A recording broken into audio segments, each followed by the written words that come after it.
মৃত্যুর পরে স্বর্গের দ্বারে 4 ব্যক্তি দাঁড়িয়েছিল। এই 4 ব্যক্তির মধ্যে প্রথমে রাজা ছিল, দ্বিতীয় এক ব্যবসায়ী ছিল, তৃতীয় এক পূজারী ছিল, আর চতুর্থ ব্যক্তি ছিল এক শ্রমিক। কেউ জানতো না যে স্বর্গের ভেতরে কে প্রবেশ করবে আর কে ওখান থেকে পুনরায় ফিরে যাবে। সবাই স্বর্গের দরজা খোলার জন্য অপেক্ষা করতে লাগলো আর নিজেদের মধ্যে ওই বিষয় নিয়ে আলোচনা করতে লাগলো।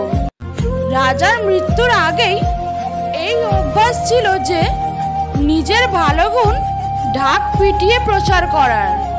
তাই সবার প্রথমে রাজা বলল, আমি খুব প্রখ্যাত রাজা, আমি এই পৃথিবীতে খুব নাম করেছি, তাই আমার স্বর্গে যাবার পুরো সম্ভাবনা আছে। তারপর ব্যবসায়ী বলল, আমি এই পৃথিবীতে খুব পয়সা উপার্জন করেছি আর ওই টাকাতে আমি অনেক ব্যক্তিকে সাহায্য করেছি, তাই স্বর্গের দাবিদার আমি। এবার পূজারী বলল, তোমরা যা চাও তাই ভাবতে পারো, কিন্তু এটা নিশ্চয় যে স্বর্গের দরজা খুলবে শুধু আমার জন্য। সবাই জানে যে পূজারী দিন রাত ভগবানের নাম সংকীর্তন করে, তাই এটি স্বাভাবিক যে স্বর্গে এই পূজারীকে স্বাগত করা হবে। যখন সবাই নিজেদের পক্ষের কথা বলে ফেলল, তখন সবার চোখ ওই শ্রমিকের দিকে গেল, যে চুপচাপ তার দৃষ্টি নিচে ঝুঁকিয়ে রেখে কিছু না বলেই চুপচাপ দাঁড়িয়েছিল। এবার স্বর্গের দরজা খুলল আর ওখানে এক দেবদূত এসে দাঁড়িয়ে পড়ল। ওই দেবদূতের হাতে একটি পুস্তক ছিল, যাতে ওখানে থাকা 4 ব্যক্তির কর্মের কথা লেখা ছিল।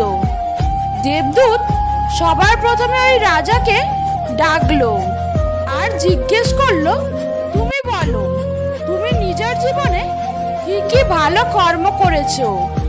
আমি ওইগুলো গুনে আর এই বইতে মিলিয়ে নিয়ে বিচার করব তুমি স্বর্গে প্রবেশ করতে পারবে কিনা। রাজা বলল, আমার রাজ্য যত বড় ছিল ঠিক ততটা সমৃদ্ধ ছিল, আর আমার রাজ্যে সবাই খুব খুশি ছিল। আমি সবার সব প্রয়োজনীয়তা মিটিয়েছি, এটাই আমার ভালো কর্ম। দেবদূত নিজের পুস্তক দেখতে লাগলো আর রাজাকে বলতে লাগলো, তুমি ঠিক বলেছ, তুমি রাজ্যের সব প্রজাদের খুশিতে রেখেছিলে, কিন্তু নিজের রাজ্যের সীমা বাড়ানোর জন্য যতগুলো যুদ্ধ করেছিলে, ওই যুদ্ধে 1000 সৈনিক নিজের জীবন হারিয়েছে। ওইসব সোনার পরিবারের দুঃখের কারণ তুমি ছিলে, এই কারণে তুমি স্বর্গে যেতে পারবে না। এবার ওই ব্যবসায়ীর পালা এলো। দেবদূত যখন ওই ব্যবসায়ীকে বলল, তোমার ভালো কর্মের ব্যাপারে বলো। আমি হাজারো লোককে খাবার খাইয়েছি, অনেক আশ্রমে দান করেছি, নিরাশ্রয় লোকের জন্য ঘর বানিয়ে দিয়েছি, এগুলো হলো আমার ভালো কর্ম। দেবদূত নিজের পুস্তকে দেখলেন আর ব্যবসায়ীকে বললেন, তোমার কথাগুলো ঠিক, তুমি অনেক দান ধ্যান করেছো, কিন্তু ওই টাকা উপার্জনের জন্য তুমি না জানি কত মিথ্যা, লোক ঠকানো আর ভেজালের কাজ করেছো। এই জন্য তুমি স্বর্গে আসতে পারবে না। এরপর যখন ওই পূজারীকে এই প্রশ্ন করলো, তখন পূজারী আত্মবিশ্বাসের সঙ্গে বলল, আমি অনেক মানুষকে জ্ঞান দিয়েছি, অনেক যজ্ঞ ও পূজা করেছি, আর দিনরাত ভগবানের নাম জপ করেছি, এর থেকে ভালো কর্ম আর কি হতে পারে। এবার দেবদূত নিজের পুস্তক দেখে বলল, তুমি যত মানুষকে জ্ঞান দিয়েছিলে তারা কখনো তোমার জ্ঞান মেনে চলেনি, আর ওই পূজা ও যজ্ঞ তুমি কখনো নিঃস্বার্থ ভাবে করনি, তাই তোমার জন্য স্বর্গের রাস্তা বন্ধ। এবার ওই শ্রমিক এসব দেখে হতভম্ব হয়ে গেল।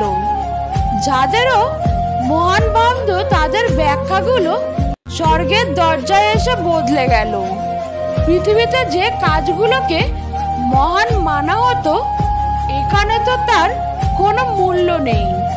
এবার ওই যমদূত যখন ওই শ্রমিককে ডাকলো আর তার ভালো কর্মের ব্যাপারে জিজ্ঞেস করলো, তখন ওই শ্রমিক বলল, প্রভু, আমি জানি কি আমারও স্বর্গে যাবার সৌভাগ্য নেই, কিন্তু তবুও এই বাইরে থেকে স্বর্গকে একটু ঝাঁক বাড়িয়ে দেখে নিতে চাই। শুধুমাত্র এইটুকু ছাড়া আর আমার কোনো ইচ্ছা নেই, কারণ আমি আমার জীবনে কোনো কিছু ভালো কর্ম করে আসিনি। আমি সারাদিন পরিশ্রম করেছি, আর যা রোজগার করেছি তা দিয়ে নিজের পরিবারের পালন পোষণ করেছি, আর দান ধর্মের জন্য কোনো টাকা বেঁচে থাকতো না। লোকের ভালোর জন্য আমি কি সেবা করব? কাজের পরে যেটুকু সময় পেতাম তাতে আমার বুড়ো মা বাবার সেবাতেই কাটিয়ে দিতাম। আর এসব করার পর আমি কখনো কখনো মন্দিরে চলে যেতাম, আর ভগবান যা আমায় দিয়েছে তার জন্য আমি ধন্যবাদ জানিয়ে আসতাম। এরপর দেবদূত নিজের পুস্তক ভালো করে দেখার পর বলল, তুমি একটু মনে করে বলো তুমি কখনো কোনো ভালো কাজ করেছো কিনা? ওই শ্রমিক একটু ভেবে বলল, আমার এইটুকু মনে পড়ে, আমি একবার ক্ষুধার্ত ছিলাম, আর আমি সেই খাবার নিয়ে বসেছিলাম। ওই সময় এক দুর্বল কুকুর আমার কাছে আসে আর আমার খাবারের দিকে দেখতে থাকে। তখন আমি আমার ওই খাবার কুকুরকে দিয়ে দেই, আর আমি নিজে না খেয়ে থেকে যাই। দেবদূত এটা শুনে হাসতে লাগলো, আর নিজের পুস্তক একবার দেখে ওই শ্রমিককে খুব সম্মান দিয়ে স্বর্গের মধ্যে নিয়ে গেল। বন্ধুরা, ভালো কর্ম লোভ, মায়া, মোহের মধ্যে থাকে না।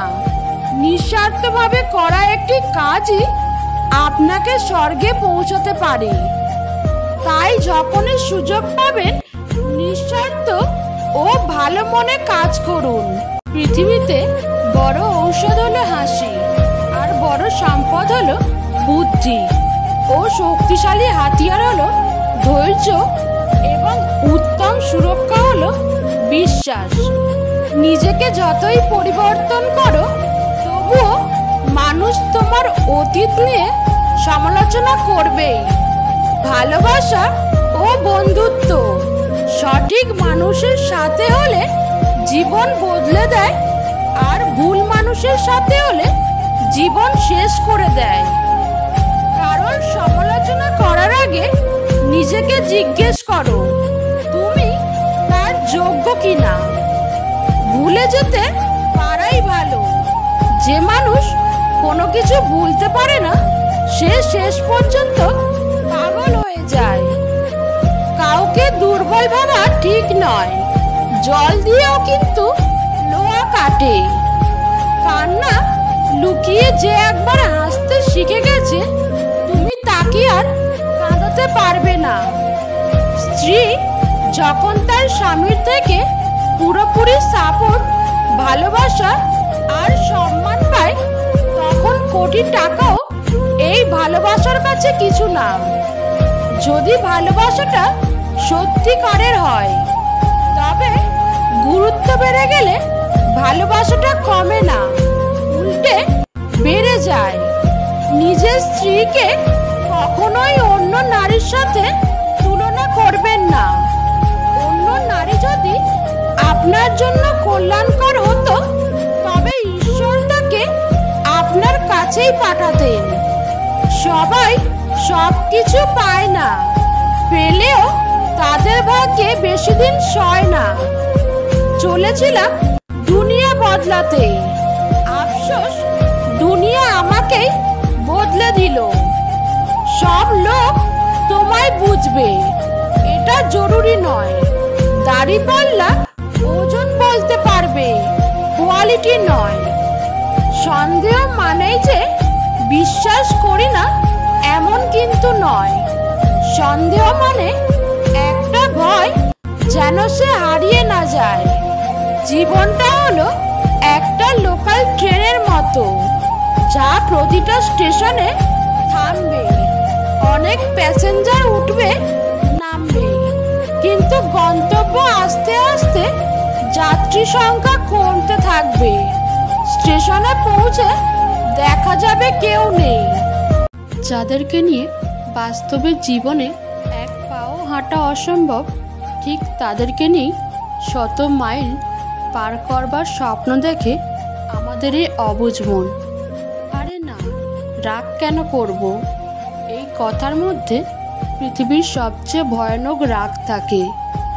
যোগ্যতা বলতে এখন আমরা বুঝি হয় সৌন্দর্য, না হয় টাকা।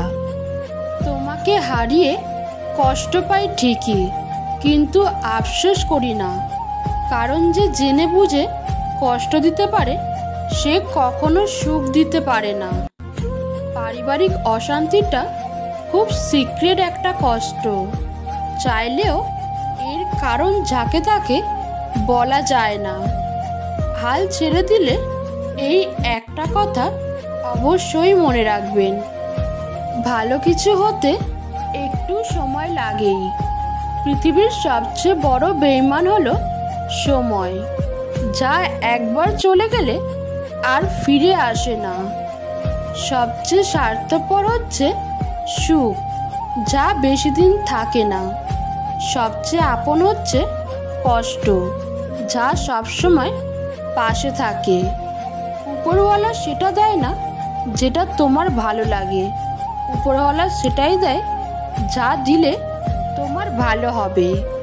তুমি যেটাকে সন্দেহ মনে করছো সেটা আসলে সন্দেহ নয়, তোমাকে হারানোর ভয়। টাকা এমন একটা জিনিস যার কাছে নেই সে কারোর কাছে সম্মান পায় না, আর যার কাছে আছে সে কাউকে সম্মান দেয় না। গুরুত্ব না পেলে সাহস কমে, দূরত্ব বাড়াও। আত্মসম্মান নষ্ট করে ভালোবাসা আদায় করা যায় না। বউকে খুশি করতে চুড়ি, শাড়ি, চকলেট, ফুল, আইসক্রিম কত কিছুই দরকার হয়, অথচ স্বামী কত সহজ সরল, স্ত্রীকে দেখলেই খুশি হয়ে যায়। যার মন সুন্দর তার ভাগ্য খারাপ, কারণ তার সহজ সরল মনটা নিয়ে সবাই খেলা করে। স্বামী যতক্ষণ ছায়া হয়ে তোমার মাথার উপর থাকবে ততক্ষণ তোমার সাথে দুনিয়ার সবাই সম্মান দিয়ে কথা বলবে। স্বামীবিহীন হয়ে দেখো, কারো চোখে তুমি বোঝা, আর সমাজের চোখে তুমি হয়ে যাবে অসৎ নারী। আমরা যখন কাউকে বিশ্বাস করে ঠকে যাই তখন মনে মনে প্রতিজ্ঞা করি আর কখনো কাউকে বিশ্বাস করব না, কিন্তু দিন শেষে সেই প্রতিজ্ঞা নিজেরাই ভেঙে ফেলি। তুমি সবার সাথে যতই ভালো ব্যবহার করো না কেন, কেউ না কেউ তোমার বদনাম করবেই। যারা সবাইকে নিয়ে ভালো থাকতে চায় তারাই এই পৃথিবীতে বেশি কষ্ট পায়। মানুষ কখনো ইচ্ছা করে কাঁদে না, কাঁদায় তার অতীত, কাঁদায় তার অতীতের স্মৃতিগুলো, কাঁদায় তার সবচেয়ে কাছের মানুষ, কাঁদায় তার প্রিয়জন। স্বামী আর স্ত্রীর মধ্যে যদি মিল, মতামত, ভালোবাসা না থাকে, সেই সংসার যতই নামি দামি হোক না আর টাকাওয়ালা হোক না কেন, সেই সংসারে সুখ থাকে না।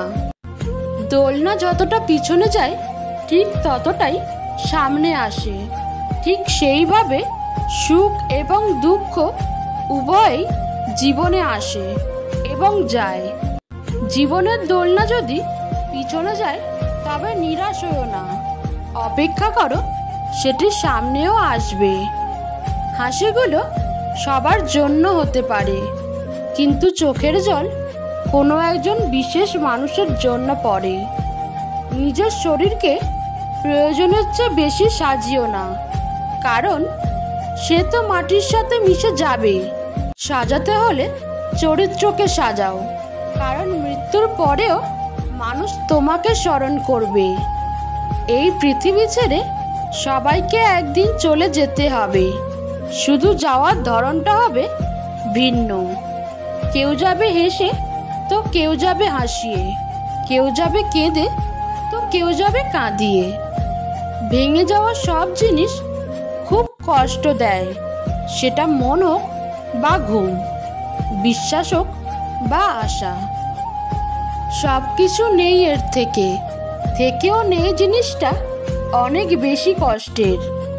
কেউ যদি অবহেলা করে, দোষ তার নয়, দোষ নিজের, কারণ তুমি তার কাছে বেশি আশা করে ফেলেছ। সময় সেই আগের মতোই আছে, কিন্তু আগের মতো আনন্দটা আর নেই। মানুষ মুক্ত খুঁজতে গিয়ে খাঁটি সোনা হারায়, আর শেষে পায় চকচকে লোহা, যা কিছুদিন পরেই মরিচা ধরে যায়।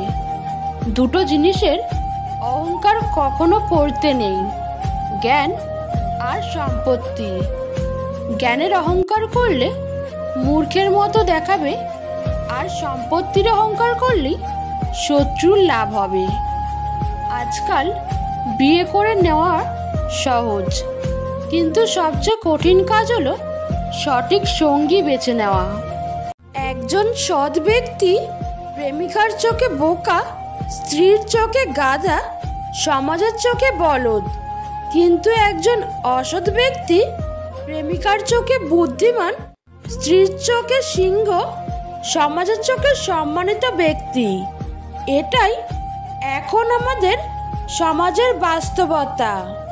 প্রিয় জিনিসগুলো কেবল চাইলেই হয় না, কপালেও থাকতে হয়। পেট ভর্তি থাকলে উপদেশ দিতে বেশ ভালো লাগে, আর পেট শূন্য থাকলে উপদেশ নিতে বড় জ্বালা লাগে। তুমি দেখতে যেমনই হও না কেন, তবুও আমার জন্য তুমিই সেরা। লোকের চোখে খারাপ হতে গেলে খারাপ কাজ করার দরকার নেই, শুধু উচিত কথা বলবেন, মানুষের চোখে খারাপ হয়ে যাবেন। কুকুর মার খেয়েও বিশ্বাসী থাকে, আর মানুষ ভালোবাসা পেয়েও বিশ্বাসঘাতকতা করে। খারাপ সময় তো একদিন চলেই যাবে, কিন্তু আপনাকে তো আমার চেনা হয়ে গেল। তুমি সবার সাথে যতই ভালো ব্যবহার করো না কেন, কেউ না কেউ তোমার বদনাম করবেই। বউয়ের বাবার টাকায় কেনা মোটরসাইকেল চড়ে শিক্ষা প্রতিষ্ঠানে আসা শিক্ষক ক্লাসে রিডিং পড়ায় যৌতুক নেওয়া সামাজিক অপরাধ। হাসপাতালে ঘুরে আসলেই বুঝতে পারবেন রব আমাকে আপনাকে কতটা সুস্থ রেখেছেন। খুব তাড়াতাড়ি আপনার স্বপ্ন পূরণ হবে, শুধু রবের উপর বিশ্বাস রাখুন। পালিয়ে বিয়ে করাটা প্রকৃত ভালোবাসা না। অনেক সমস্যা মোকাবেলা করেও হাল না ছেড়ে শেষ পর্যন্ত পাশে থেকে পরিবারকে মানিয়ে বিয়ে করাটাই প্রকৃত ভালোবাসা। স্কুল ব্যাগটা ভারী ছিল ঠিকই, কিন্তু জীবনটা তখন হালকা ছিল। কাউকে ভালোবাসার অনেক পথ আছে, তাকে ভোলার কোনো পথ নেই। আমি প্রেম চাই না, কারণ প্রেমে বিচ্ছেদ থাকে। আমি ভালোবাসা চাই, যার কোনো শেষ অধ্যায় নেই। সম্পর্ক যখন নতুন হয়, মানুষ তখন অজুহাত খোঁজে কথা বলার জন্য, আর সম্পর্ক যখন পুরনো হয়, তখন মানুষ অজুহাত দেখায় এড়িয়ে যাওয়ার জন্য। মিথ্যা আশা দিয়ে কাউকে অপেক্ষায় না রেখে সত্যিটা বলে দূরে রাখাই ভালো, কারণ অপেক্ষার ক্ষত কখনোই শেষ হয় না। মানুষ সবসময় একরকম থাকে না। মানুষ শেখে, শিক্ষা পায়, তারপর বদলায়।